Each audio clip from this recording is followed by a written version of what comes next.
I mean, the hours they put into scouts are, I mean, endless amount. I mean, they're going 2, 3 years back on the other team player and looking at what he's doing, and throughout his whole career, and they put, I don't even know how many hours they put in. I mean, it's a ridiculous amount, but um, every detail. I mean, like if they go right like 65% of the time, they spin back. They do a great job with going to like their key moves, spins, stuff like that. So we know for our scout, we know most of the people's moves. You know what they're doing, their percentages, and all that stuff. And it's very detailed. Um, you know, different players, different. I mean, amount of time and stuff like that. But overall, our coaching staff does an amazing job with scouts, getting us prepared for them. And I mean, it's just a very, very, very detailed scout, to say the least. There's an interesting stat out there I want to ask you about. It's called defensive rebound percentage, and it's very fascinating. It's the percentage of available rebounds that a team gives. And right now, you're one of the top teams in the country, and one of the most improved teams in the country in defensive rebound percentage from a year ago. Well, what do you know about that statistic?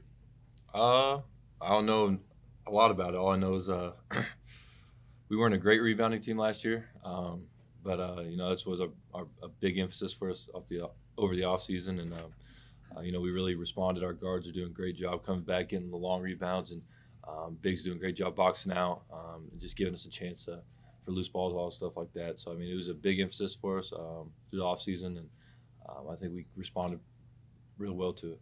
How do you feel like the mindset tangibly changed from a year ago to the because you guys were successful last year despite the low rebounding numbers. But how did that mindset change this year? Some of the games we lost were due to rebounding.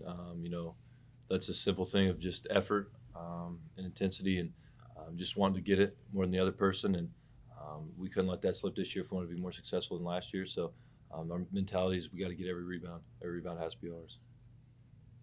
Dean, it seemed like it really only took you one game to knock the rust off after coming back from injury.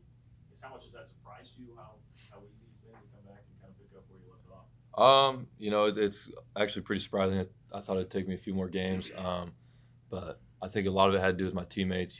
Just being in the flow of the game. Iowa State, I was worried about my foot a lot, but Oklahoma, all those games, I just was playing basketball. Wasn't worried about my foot at all. And it felt great. Luke, our trainer, has done a great job making it feel good and getting it all healed back up. So all the credit's got to go to him for as fast as I've been back. How much soreness have you had with it lately? None, not really any. Here and there, I feel it for when I do a certain movement, but it only happens like once a day, maybe max. So. Very similar to the question about scouts earlier. Is it nice to have a break in the monotony and scout and prep for a team that you haven't seen a bunch of times in the last couple of years, or would you rather just stay in the routine of playing conference opponents right now? I mean, I guess it's a nice little break just from Big 12. Get our minds refocus on a different team that we haven't seen.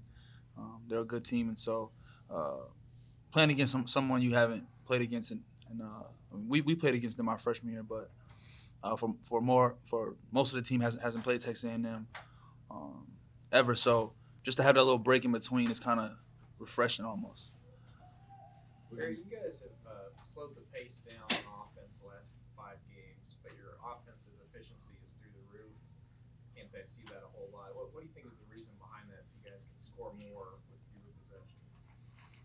Just knowing what defenses like to take away, and then trying to counter that kind of stuff. Understanding how we can score against each team. Watching a lot of film. Coaches telling us how teams are going to guard us, and sure enough, they do exactly how they say it. And so, trying to, just like I said, counter teams' defenses and find easy ways to score. I mean, has it felt like a chess match at all out there? You just see what the other team's doing and react to it? A little bit, but we're usually pretty prepared for it because our coaching staff, with the defensive scouts and stuff, we kind of know exactly what they're doing most of the time. It really helps us, especially a couple days before the game, really just start working on what's going to be open and who's rotating where and where you can kind of get them and stuff like that. So we usually come in pretty prepared for that kind of stuff. So it's not like they do something and we weren't really prepared for it. We just had to do something else. We're always prepared for what they're doing. Even when teams like TCU went zone on us for a little bit, and they played like 10% zone the whole season or something like that, we were prepared for it. We knew it was going to come some point in time, but so I mean, it's just a great job of our coaches and everyone just responding and playing with each other, trusting each other. Bruce said after the game that Saturday's one of those few days we at least kind of views like I'm cheering for the entire Big 12, just kind of as like a conference pride. I'm sure part of it's also for your wins to look better if they go and beat out a conference team. Is that a weird position for you guys to be in, or do you usually want to see your fellow teams do better because it makes wins over them look better on your resume? Like to see all the Big 12 teams win. Makes the conference look a lot more competitive and everything like that. So more wins that they have and more Big 12 teams we beat, helps our resume a ton. Barry, you do so much out there, man. You had 7 boards in the last game. What's maybe the sense of pride of being able to contribute on the boards like you were? Just trying to do whatever it takes, man. I feel like I haven't been rebounding like my coaches and my teammates need me to. So kind of emphasize that, not really allowed, but just kind of in my mind, I know I wanted to get some rebounds this game. So I just kind of boxed out and try to really crash the boards this past game. You guys are averaging 4 more rebounds than you did a year ago. Do you sense that rebounding prowess that you all didn't have a year ago? That improvement? Yeah, man. It starts in practice. It started as soon as the season was over last year, and it's been a huge emphasis for us ever since. And even now to this day, even with us averaging, like you said, 4 more rebounds, we still emphasize it right now in practice to box out, get rebounds, no second chance points and stuff like that. Dean A&M's struggling a little bit. I think they've lost 5 or 6 or 4 or 5 or something like that. Is it? I know it's probably not tough to come into the mindset. I mean, you're a senior, but when you play a team like that right after playing a team like Texas Tech, what is that transition like for a player? I think people could take it lightly if they a lot of people would most likely take it lightly, but Texas A&M, they're a dangerous team. Their back's against the wall right now.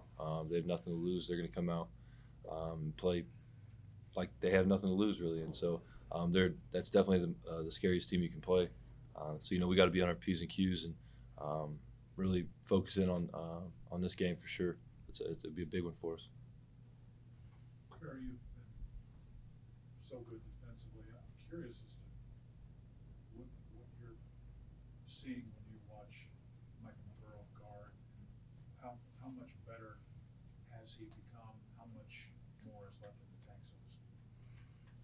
Man, he got a lot left in the tank. A lot more to learn, and just we all have a lot more to learn, especially defense and offense, but just a lot more to learn about positioning, sliding, knowing where to be on defense, even when your man doesn't have the ball. But he's definitely progressing well, especially from a year ago. Especially missing almost a portion of the season last year. Him being able to guard the way he has definitely helped us out tremendously.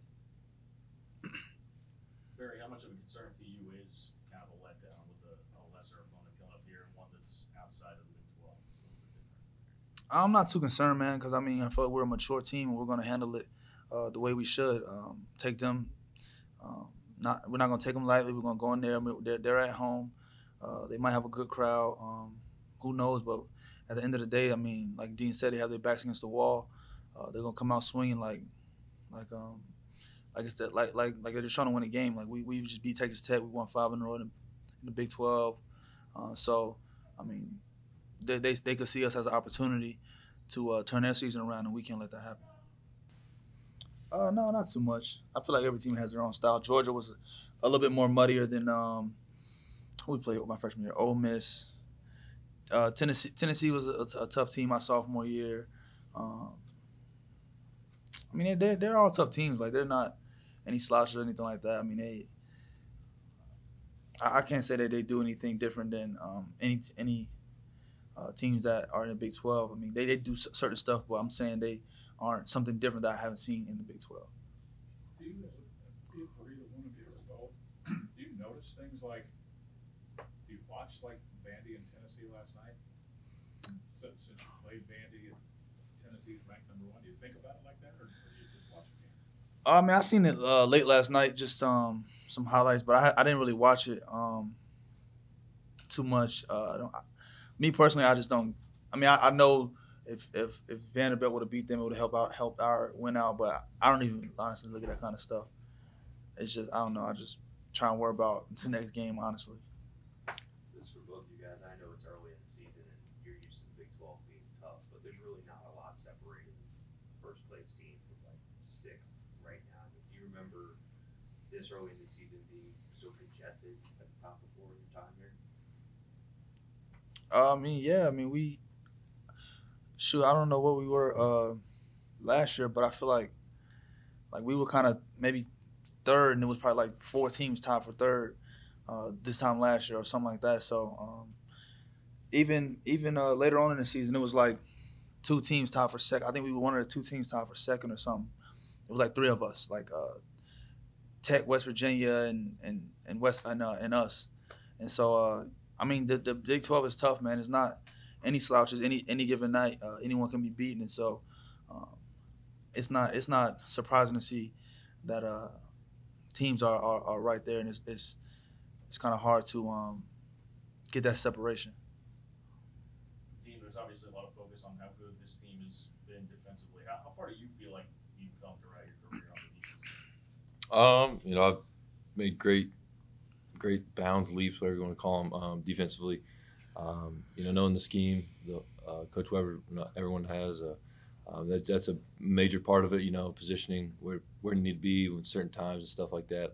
But you know, I think a lot of it just has to do with experience and going through all the Big 12 games, all those games, previous years with everyone, and I think from my freshman year to now, I'm a completely different player. A lot more physical, obviously, and then just a lot more confident in where I was supposed to be, where I need to be, just to help the team defensively. Do you feel like your defensive skill can get overshadowed just because you're such a good offensive player? I don't know. I think our defensive skills are really just our whole team defense. We play a team defense, so it's hard to really pick one person out. You know, Barry, we usually put him on the best player, just because Barry does what Barry does and locks people down. So I think it's hard to really separate all the other people. You know, just because we're helping each other. People are in the right spots all the time. So even if I'm guarding like a post or some real good post, like I still got backside help and everyone's helping me out. So I don't have to do really one-on-one defense too awful much. So it's hard to tell. For Barry, then Dean, who's a player on the team right now that we're not asking a lot of questions about or talking a lot about, who's making a bigger difference than maybe we know? Maybe McCall, being in the right spots on defense, especially those ball screens. A lot of teams are just transitioning to ball screens. Pretty much every team right now. So him just being in the right spot on ball screens, knowing when to hedge, knowing when to kind of flat hedge and get back, knowing when I'm in front, he can get back to his man. Doing a better job of us dumping it down, him finishing around the rim.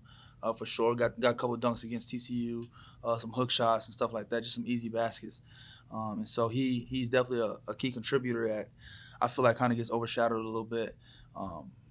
But I don't think we could win without him. So I would say McCall.